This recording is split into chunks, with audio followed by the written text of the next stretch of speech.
My name is Jason Whitmire. I'm the Director of Education and Technology here at Safely.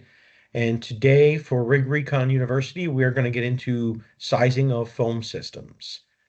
So I wanted to put a name with a face and put my camera on to start, but I'm going to turn my camera off as we get started here so we can focus on the content. So just as we start out all of our Rig Recon University presentations, we want to mention our core values, and that is our clear principles. The fact that we have curiosity about the market. We expect to be leaders in the market with our enthusiasm for the product. Our accountability means we will stand behind the product and take care of you as the end user. And that respect is something that we hope to garner from you so that we can be your trusted advisor. I think a lot of what you're going to see in this presentation today is us telling you that there are many different right answers to the problem that's out there. And sometimes we're not the only right answer. And that's the respect that we want, is to you to understand that we're willing to talk about all the product that's out there to help get you into the right product. This presentation is brought to you by and carried on Rig Recon. Rig Recon is a site that continues to grow, I would say monthly at this point. So please make sure you check back in often. We quite often add new content to Rig Recon, new comparison charts, new documents. Typically, when we put something new up there, we will shoot it out over our socials so that we can let you know what's happening. But it is something you should pay attention to and check often. Rig Recon Live is now in season 2. You can see on the list here, we have 14 episodes. We just released Quint Design and Operations this past Friday. It's something you definitely want to check out. One of the things that we are not going to dive into today is foam itself. We're going to talk about sizing a foam system and what goes into the foam systems. We're not going to talk about the foam. But if you are curious about what's new in foam technology, is Class B still the devil? We have a podcast we did on this, and it was last year, season 1, episode 3. And you can see the title, There is Foam Public Enemy Number 1. It's something you want to check out if you want to learn more about foam itself. Today, we are going to get into a foam system education. So the systems themselves and how to properly size them. We're going to talk about the background on the systems, what's out there, what's available in the market, what are some of the Foam Pro offerings, how to size the system. That's the core point here today. How do I determine how big of a system I need? And then we'll wrap up with an overview of our competition. So when we look at systems on the market, what's out there today, what's available, it's important to understand this isn't about the individual manufacturers. This is about the technology. So you've got eductor systems. They are the simplest technology. They are what a lot of people will carry if you just know that once every career, once every 5 years, we have an incident where we need some Class B foam, and we're going to carry this just in case. That's a lot of times what you see with an eductor system. Direct injection system, that gives us a little more, I'm going to use this a little more often. It's on the truck. The foam's typically carried in a cell at that point.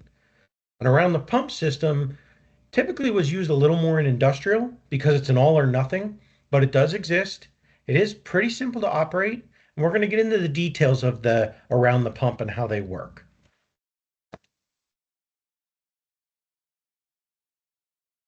It's important to understand some definitions because we're going to talk about flow rates.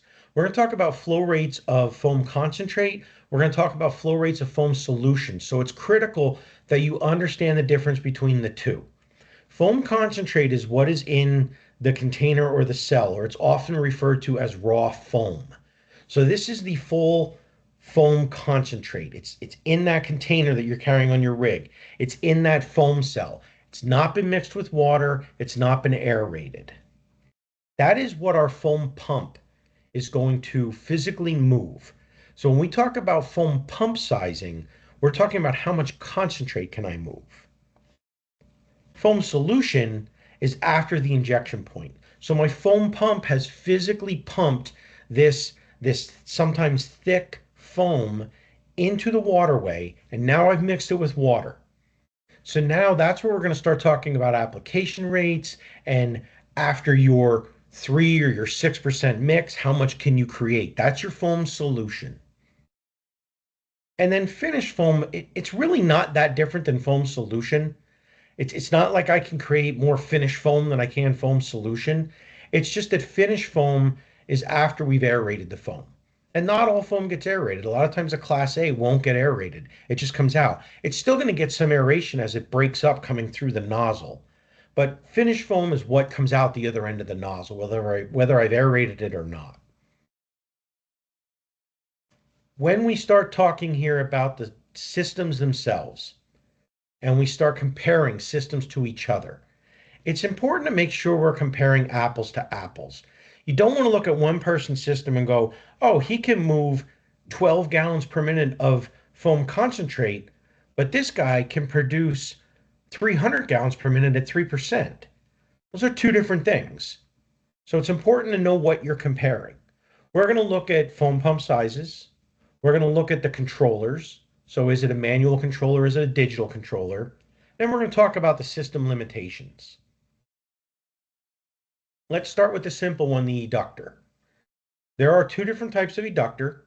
There's an eductor that's carried offboard. So I either hook it up to a discharge on the truck, I drop a little hose on the ground, hook it in the middle of a hose line, can be hooked up different ways. Or there's an inline eductor.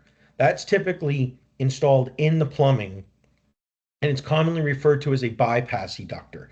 So the way that bypass eductor works is if I'm flowing foam, I'm directing the water into the eductor. If I'm just flowing water alone, I'm going around the eductor on the other side. Those portable external units are typically available anywhere from 30 to 250 gallons per minute. Your built-in, your inline or bypass are typically 60, 95, or 125. Now, the biggest mistake we see with eductors work very well. They're very easy to maintain because there's really nothing to do with them other than cleaning them when you're finished. When you're finished, if you've cleaned them out and gotten that foam solution out of there, this can sit on the rig for the next 3 years and it's not going to rot. It's not going to clog up because nothing's going through it at that point. The big mistake is pump operators and training. You do this so few times that they lose sight. So I'll give you an example. You've got your 200-foot cross lay attack line. And let's say you've done your homework and it's a 50 psi nozzle and you know your friction loss of your hose. And let's say your pump discharge pressure for cross lay number 1 is 120 psi at the pump panel. Now someone says, oh, we're flowing Class B foam. I'm going to throw an eductor in here. I'm going to drop this wand into a pail and we're going to flow foam. You must have 200 psi at that eductor or you won't pick up foam. So now that pump operator needs to know that pump discharge pressure is probably going to have to be like 230, 240, because he's got to overcome the friction loss in that first section of hose before he gets to the eductor. All too often, we will see this happen where the pump operator locks in on I know the pump discharge pressure is 120. Guy on the other line screaming, I'm not getting any foam. Finally, someone comes over and kicks it up, and they put it up at like 240, and the guy says, yep, I got good foam. And then someone on the fire ground yells, back it off some, and down goes the pressure, and now the guy's yelling, I don't have foam again. And what's really bad about this is if I'm using Class B, and I'm doing like an AFFF, and I'm trying to form a blanket, when he's flowing foam, life's good.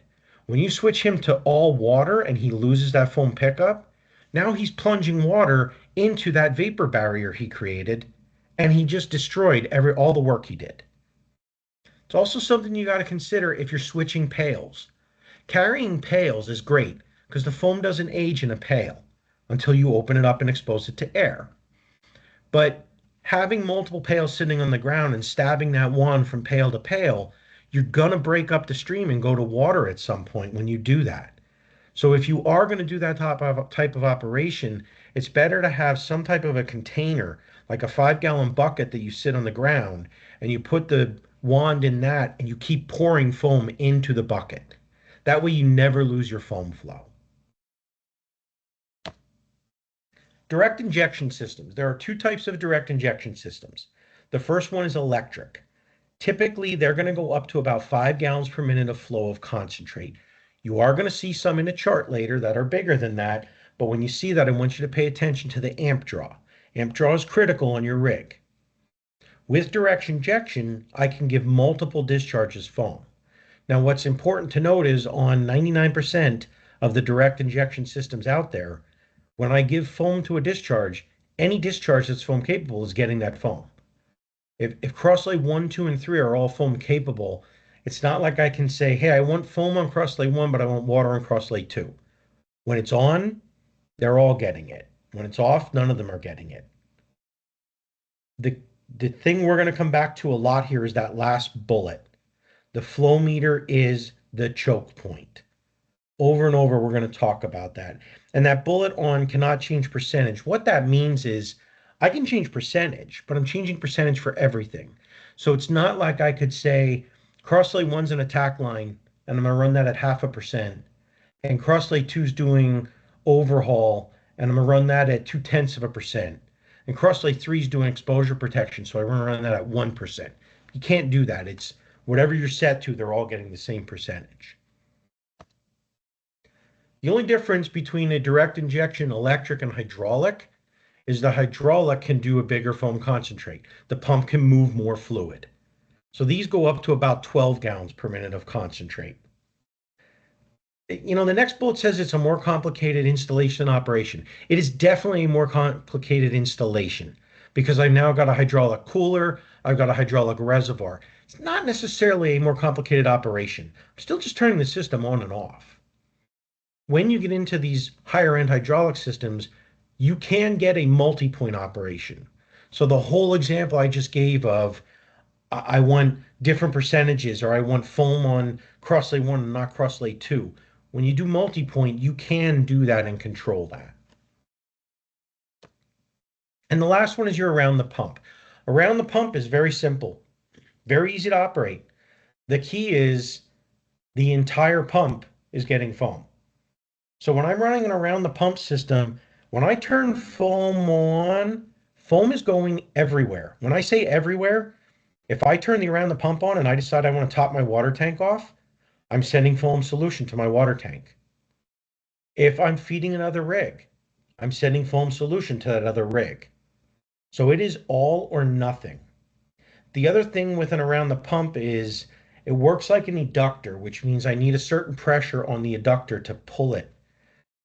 Typically, that means I need to run from my tank.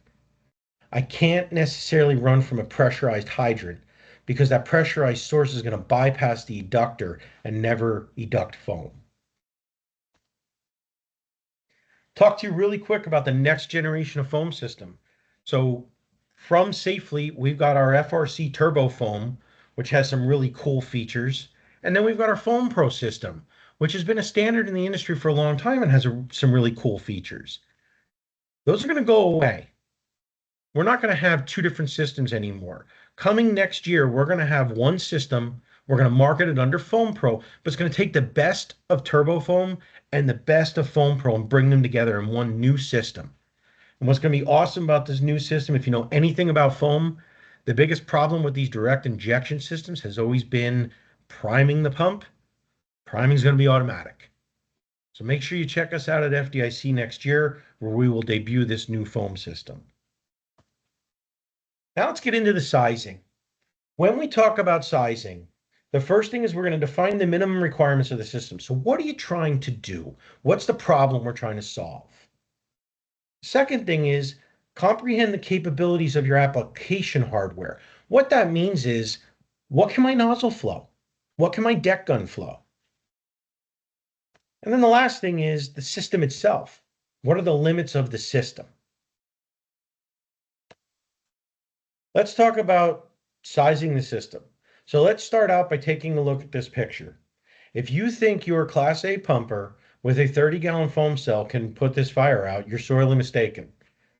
I mean, let's face the facts. This is not an incident we all see all that often, but this almost needs an ARF truck to put this out. You need a large amount of foam.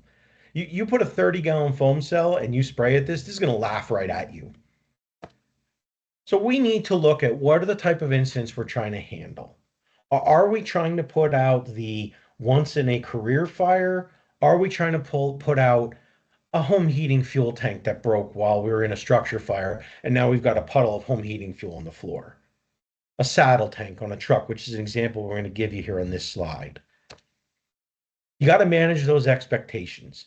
If someone in the department thinks you're going to handle that fire in the background here, they're sorely mistaken.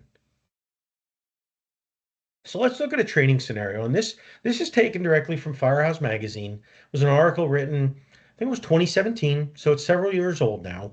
But they gave a good example to manage your expectations. Let's take a common fuel spill. So it's a commercial fuel truck. We're talking about a saddle tank that ruptured. Probably 100 gallons of diesel fuel in that tank. So we've got a spill that's about 1 inch deep and it's about 30 by 30, and it's found an ignition source. It's been lit off. If we do the math, this is going to require a flow rate of no less than 90 gallons per minute of foam solution or finished foam. At 3% concentrate, this is going to require 3 gallons per minute of foam. If I've got 6% foam, this is going to be double. Then I'm going to need a 6 gallon per minute. NFPA says we need to prepare for at least a 15-minute operation. So if we've designed our new rig and we've said, all right, we want to handle this simple saddle tank ruptured, it's on fire, we carry 3% foam, what do we need to do? That's going to require 41 gallons of foam. You don't see very many rigs with a 40-gallon foam cell. 30 gallons pretty common. I've seen some that go 50 because they've done their homework and they said, we want to handle this one incident. If it was 6% foam, now you got a problem. Now you're at 82 gallons of foam that you need. So now you better have another vehicle coming, a pickup truck with a tote or something like that. So the first thing is define what it is that your fire department's trying to do. The next thing is consider what the systems can do, what equipment you're carrying. So I'm not going to read through all of these, but I've thrown up several different examples of what can your discharge line typically flow.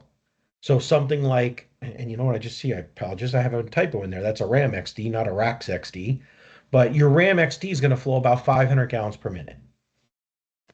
We're going to come back to several times in these next few slides.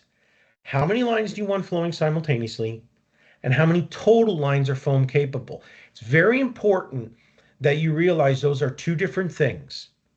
If you just size your system on how many you're going to flow simultaneously, you're going to hurt yourself when you go to flow all those simultaneously with water only, because they still need to go through the same choke point. Couple slides here that give you some limitations. This is more for reference than anything else. And these charts will go, this chart exists on the Foam Pro site now in our manual. We will get these charts up on Rig Recon as well. So this is just showing you what your different flow meters can do. And this next chart simplifies it a little bit for you. So for example, if I've got a 3-inch flow meter, the minimum proportioning rate is 30 gallons per minute. The minimum flow to proportion is 30 gallons per minute. The maximum is 1150. The maximum total flow is 1380. That means how much water can I shove through this flow meter? It's about 1380. So I'll give you an example here. Take a 4-inch flow meter. You see that minimum proportioning rate is 55 gallons per minute, and that maximum proportioning flow is 1980 gallons per minute. So if I put a 2,000 gallon per minute deck gun on this 4-inch flow meter, what's going to happen? Nothing really. I mean, I can flow up to 1980. I can flow up to 2,380. So I can get enough water through it. I can proportion up to 1980. So if I go to 2,000, it just means my foam's going to be just a hair lean. I mean, we're talking like 100th of a percentile of lean. But it's not like the system's going to go, oh, I'm done. I can't flow. You may get an error, a warning flashing on the Foam Pro foam head saying that you're at your max flow, but you're not going to stop working.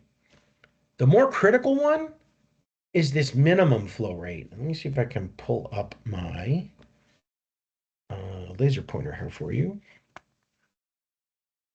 Maybe not. Looks like my mouse might have died. At any rate, Here we go. This 55 gallons per minute is more what we're worried about. So let's say I'm running a booster reel. I'm going to give you an example of a booster reel coming up. That booster reel, say, runs at 30 gallons per minute. So what happens if this minimum proportioning flows 55 gallons per minute?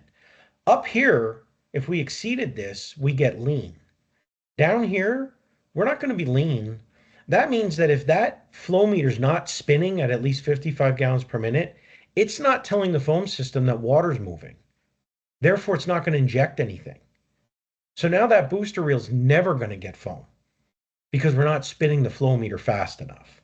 That's a major mistake that we see in the industry at times.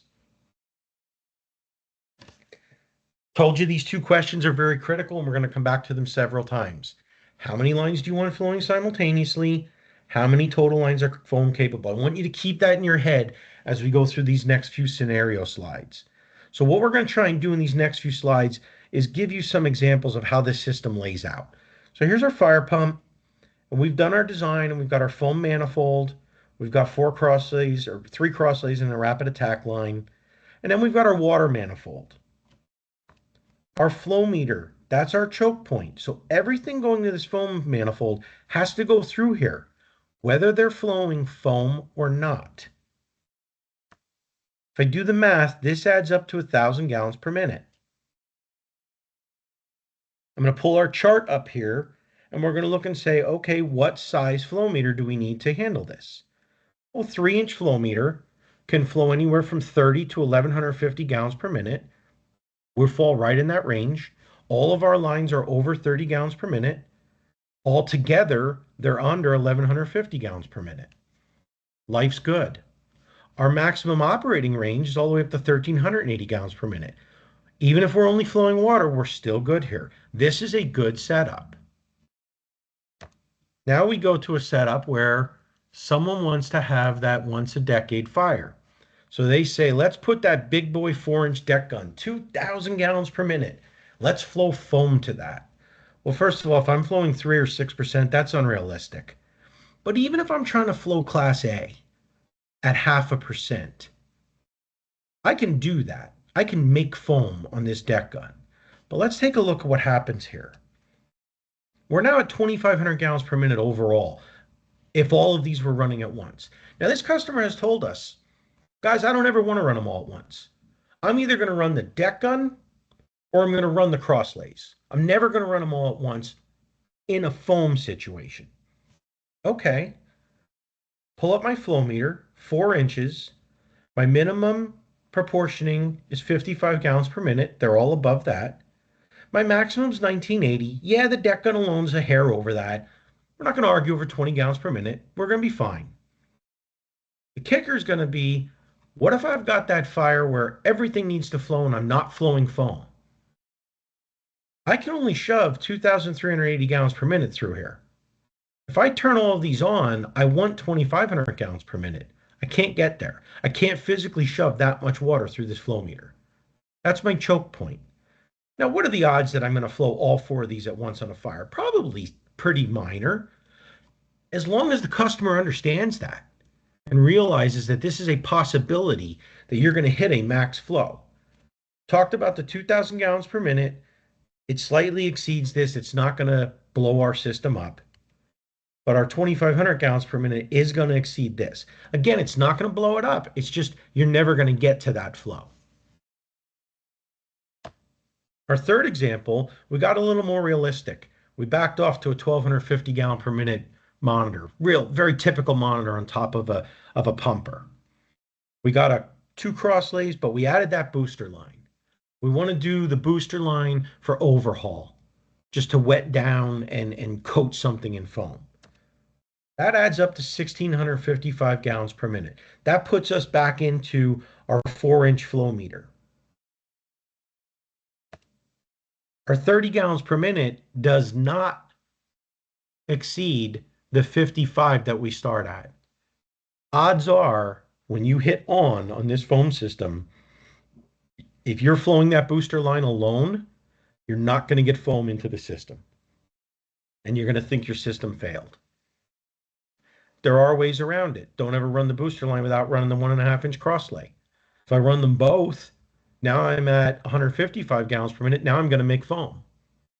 But the odds are if I shut that cross lay down, the booster line is going to lose foam. So the things to consider: the maximum foam flow at one time. How many lines are going to physically flow foam simultaneously? That's a starting point. Don't forget about the maximum water only discharges. If they are foam capable, but they're all only flowing water, they still got to go through that flow meter.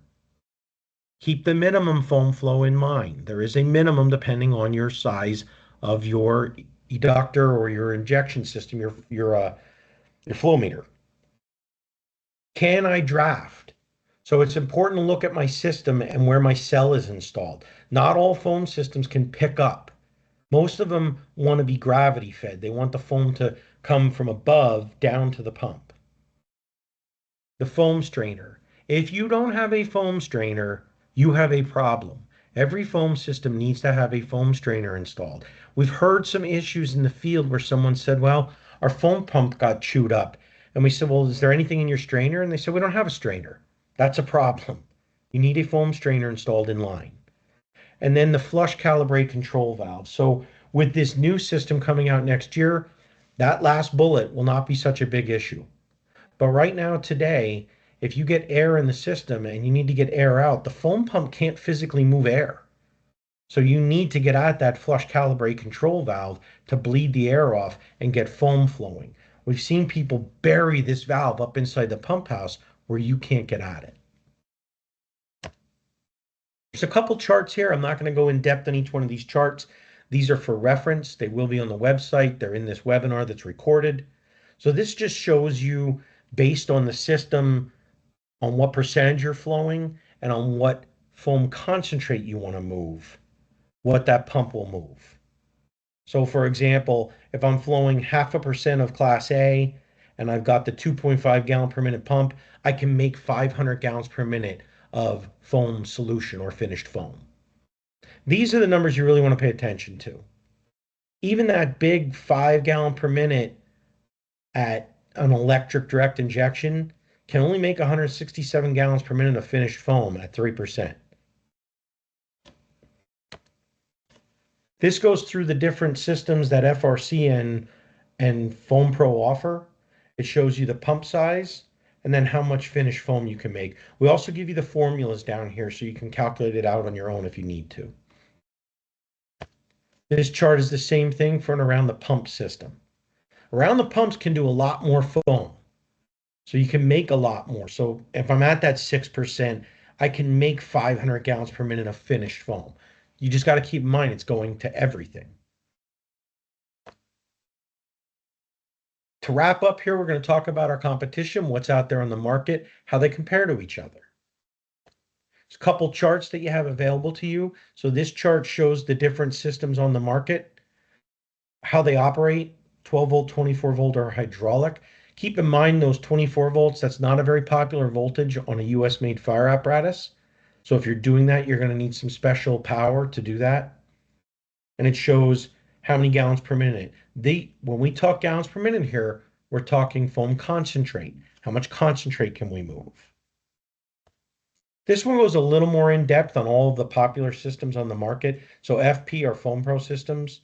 Smart Foam is your Hale IDEX Class 1. Aquas is Waterous, and then Husky is Pierce. The X tells you whether it can flow A or B or both.